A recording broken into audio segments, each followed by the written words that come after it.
नमस्कार। आज हम किसी कुंडली में हरिहर ब्रह्म योग कब बनता है इस विषय पर चर्चा करेंगे। यह योग हरि अर्थात विष्णु भगवान, हर अर्थात शिव भगवान और ब्रह्मा जी के प्रतीक का प्रतिनिधित्व करता है। यह एक राजयोग है जिसमें व्यक्ति को सर्वांगीण सुख प्राप्त होता है, जिसमें ज्ञान, बुद्धि और सकारात्मक दृष्टिकोण शामिल है। यदि किसी कुंडली में दूसरे भाव का स्वामी कुंडली के 8वें या 12वें भाव में शुभ ग्रह हो अथवा बृहस्पति, चंद्रमा और बुध सप्तम भाव के स्वामी से चतुर्थ, अष्टम और नवम भाव में स्थित हों, अथवा यदि सूर्य, शुक्र और मंगल लग्न के स्वामी से चतुर्थ, दशम और 11वें भाव में स्थित हों, तब हरिहर ब्रह्म योग बनता है। इस योग में उत्पन्न जातक धार्मिक विद्वान, धर्म का ज्ञाता, वेदों का ज्ञाता, साहसी, संस्कृत का ज्ञानी, धन, भूमि, संपत्ति आदि का सुख प्राप्त करने वाला, प्रेम पूर्ण जीवन साथी और उत्तम बच्चे प्राप्त करने वाला होता है। इस योग में हम 3 तथ्यों पर विचार करते हैं।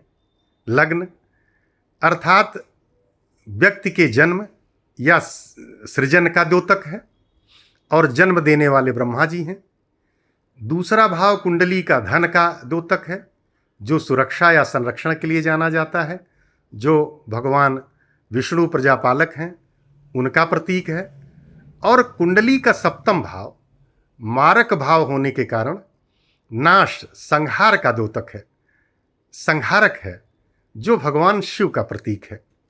इस प्रकार सृजन, सुरक्षा और पालन तथा विनाश, यह 3 क्रियाकलाप हिंदू धर्म के त्रिदेवों द्वारा संचालित होते हैं। अर्थात ब्रह्मा, विष्णु, महेश इस सृष्टि के सृजनकर्ता, पालनकर्ता और संहारक हैं।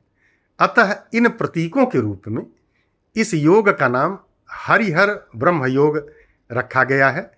यह अत्यंत श्रेष्ठ योग है।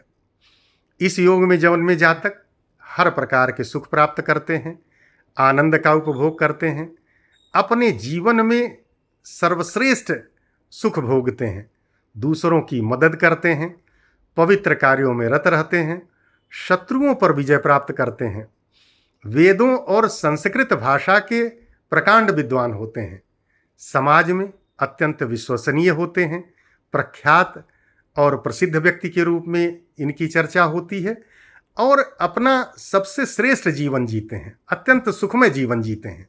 बहुत बहुत धन्यवाद।